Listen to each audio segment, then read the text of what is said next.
खातून parliamentarian के साथ हुआ उसकी मजम्मत किसी ने क्यों नहीं की। यहाँ पर आप बड़ी बड़ी तकरीरें सब हम कर रहे हैं, बातें कर रहे हैं, लेकिन जो हमारी जो इस वक्त इखलाकी तौर पे हम तबाह हो गए हैं, गैरत तो बहुत दूर की बात है, उसकी बात कोई क्यों नहीं करता। मैंने जब वो वीडियोस देखे और जो मैंने चीज़ें देखी, यकीन करें चेयरमैन साहब, मेरा दिल चाहता है कि मैं सियासत छोड़ दूँ। सेनेटर रुबीना खालिद साहिबा।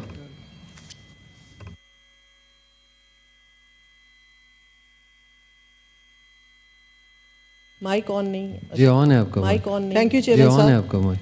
थैंक यू चेयरमैन साहब। बहुत अच्छी बातें हमने सुनी। काफ़ी मेरे कुलीग बोले है फ़लस्तीन के हवाले से, और वाकई जो कुछ वहाँ हो रहा है वो किसी भी वो काबिल कबूल नहीं है, वो काबिल कबूल नहीं है। मनाज़र है, बहुत तकलीफ जो हम रोज़ टीवी की स्क्रीनों जो हम देखते हैं, की स्क्रीनों सुनते हैं, देखते हैं, लेकिन अफसोस कर कुछ नहीं सकते। आगे बढ़ने के लिए हमें कोई लाया अमल जो है वो तैयार करना पड़ेगा, और उसके लिए सबसे जो ज़रूरी है कि तमाम इस वक्त जो हमारी सियासी जमातें हैं वो अपने अपने इख्तलाफात भुला के फ़लस्तीन के लिए भी, और जो मुल्क के दूसरे मसाइल हैं जो बहुत ज़्यादा हैं, उसके लिए हम सबको मिल के बैठना पड़ेगा चेयरमैन साहब। क्योंकि हमारी इस आपस की लड़ाई में जो सबसे ज़्यादा नुकसान पहुंच रहा है वो मुल्की मुफाद को पहुंच रहा है, और उसके बाद पाकिस्तान की अवाम को पहुंच रहा है। मैं आप सबकी तवज्जो एक और चीज़ की तरफ भी दिलवाना चाहूँगी चेयरमैन साहब। मैं बड़ी देर से इंतज़ार कर रही थी कि इस पे कोई बात करेगा, लेकिन किसी ने नहीं की। जो इस वक्त तबाही फैलाई हुई है, ख़ास करके हमारे सूबे में खैबर पुख्तनख्वा में, इस वक्त जो सैलाबी सूरत हाल है, जो तूफ़ानी बारिशों ने जो तबाही की है, उसका जिक्र क्यों नहीं यहाँ किसी ने किया। तकरीबन 20 से ज़्यादा लोग जो हैं वो अपनी जान की बाजी हार चुके हैं, दर्जनों ज़ख्मी हैं, उनका जिक्र क्यों नहीं होता चेयरमैन साहब।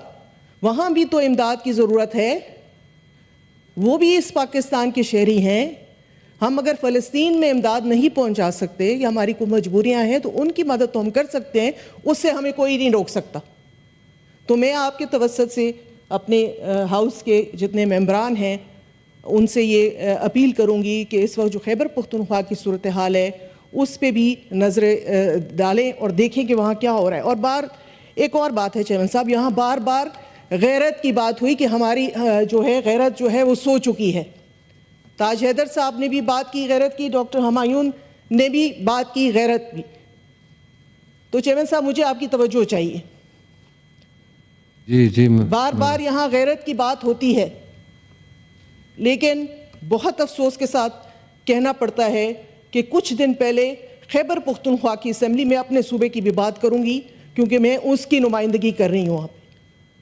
वहाँ पे जो एक खातून पार्लियामेंटेरियन के साथ हुआ उसकी मजम्मत किसी ने क्यों नहीं की। यहाँ पर आप बड़ी बड़ी तकरीरें सब हम कर रहे हैं, बातें कर रहे हैं, लेकिन जो हमारी जो इस वक्त इखलाकी तौर पे हम तबाह हो गए हैं, गैरत तो बहुत दूर की बात है, उसकी बात कोई क्यों नहीं करता।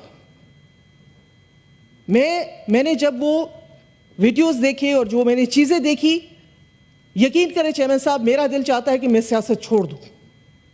अगर सियासत इसका नाम है, अगर अवाम की नुमाइंदगी इस तरीके से करनी है, तो बेहतर है कि जो शरीफ लोग हैं, जो अच्छे लोग हैं, जो सियासत को समझते हैं, अपने घरों में बैठ जाए। इस नहज पे लेकर आ गए हैं पूरे माहौल को। बहुत अफसोस के साथ चेयरमैन साहब, ये हमें इसका देखिए, अब आप रोल मॉडल से आप क्यों नहीं समझते इस चीज़ को। एक लीडर जो होता है, एक किसी मेंबर पार्लियामेंटेरियन जो होता है, मैं तो कम से कम मुश्ताक साहब से ये मेरी थी तवक्को कि वो इस बात को उठाएंगे, लेकिन मुश्ताक साहब ने भी उस बात को मेरे ख्याल में शायद उनको याद नहीं रहा। और ख़ास करके मेरा सूबा चेयरमैन साहब, आपका सूबा चेयरमैन साहब, जहाँ इज़्ज़त सांझी होती हैं, जहाँ दुश्मन की औरत भी जो है वो काबिल इज़्ज़त होती है, जहाँ दुश्मन की औरत अगर घर में आ जाती है तो बड़े बड़े जो हैं लोग उसके आगे जो है ना वो सर टेक देते हैं। ऐसा है या नहीं है चेयरमैन साहब? जब जिरगे के अंदर औरत आ जाए सारी दुश्मनियाँ लोग भुला देते। लेकिन यहाँ मैं वो अल्फाज यहाँ पे बताए नहीं जा सकते जो वहाँ इस्तेमाल किए गए। और अगर ये पार्लियामेंट्स का हाल है चेयरमैन साहब, तो फिर आम आदमी से आपकी क्या तवक्को है?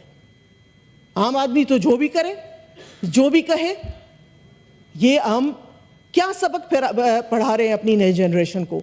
मैं उम्मीद करती हूँ कि मेरे जो उस तरफ बैठे हुए भी कोलीग्स हैं और जो यहाँ के भी हैं, वो सब इस बात की मजम्मत करेंगे। थैंक यू जी। और यूनानिमसली इस हाउस को ये रेजोल्यूशन भी पास करना चाहिए कि इस किस्म की हरकत जो है ये कभी भी माफ़ नहीं की जाएगी। चेयरमैन साहब, मुझे कंटिन्यू करने दें। हमारी पाकिस्तान पीपल्स पार्टी, क्यों डॉक्टर साहब ने कहा भुट्टो जिंदा है कि नहीं है? भुट्टो जिंदा है, हर फॉर्म में जिंदा है। हमारे यहाँ कोई सोच भी नहीं सकता कि किसी खातून की इस तरह से तजलील की जाए। हमारी सिंध असेंबली में एक वाकया पेश आया था, पब्लिकली वो उस मेंबर को जाके, हालांकि वो कोई इतनी बड़ी बात नहीं थी, उसको पब्लिकली हमारी लीडरशिप ने जाके सोशल मीडिया पे कंडेम किया और फिर उस जो भी मेंबर था उसको जाके माफ़ी मांगनी पड़ी उस खातून से पब्लिकली। ये होती हैं, इस तरह से जिंदा होते हैं लोग, इस तरह से जो है वो सोचें जिंदा होती हैं, इस तरह से तहरीकें जिंदा होती हैं जो कि किसी की इज्जत करना जानती हैं, जो इज्जत को समझती हैं और जो असूलों को समझती हैं। तो चेयरमैन साहब, आपके तवज्जुह से मैं चाहूँगी कि आप भी इस पे जो है, जो खैबर पख्तूनख्वा असेंबली में हुआ, वो किसी तौर पे काबिल कबूल नहीं है, किसी तरीके से एक्सेप्टेबल नहीं है। और मेरी ये डिमांड है इन जो मेरे कोलीग्स बैठे हुए हैं कि उस मेंबर को जो भी वो है उससे रेजिग्नेशन ली जाए। कम अज़ कम ये इससे छोटी सज़ा उसके लिए हो नहीं सकती।